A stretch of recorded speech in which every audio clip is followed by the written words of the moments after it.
na-agba mbọ ịkwalite ịdịkọ n'otu ya na nzikọrịta ozi ziri ezi.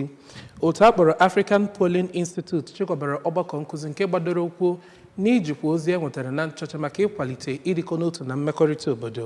Princess Ekwi Ajide ga-akọtọpụ akụkọ a.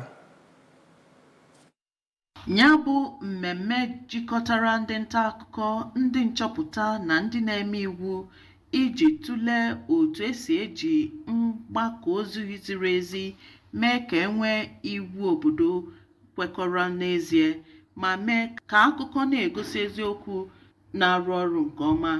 Ndị nyere aka n'ọzụzụ a gụnyere Ọkammụta Bell Ihua, Sani Mohammed, Titilope Ojo, Obiora Chukwumba, Olusoji Adeniyi na ọtụtụ ndị ọzọ kwuru mkpa data dị n'ịkwalite ntụkwasị obi n'etiti mmadụ, ime ka enwee nhata na ịkwalite mmetụta nke ịbụ otu n'ime obodo dị iche iche dị na Naịjirịa. Ha kpọrọ oku ka ndị nta akụkọ jiri nchọpụta na ọmụmụ ihe mee akụkọ na-akwalite udo, nghọta na ịdị n'otu kama ịkpalite nkewa.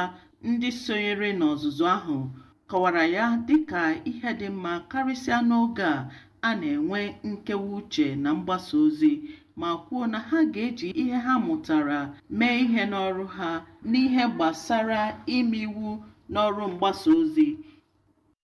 Site na Abuja, Princess Ekwi Ajide.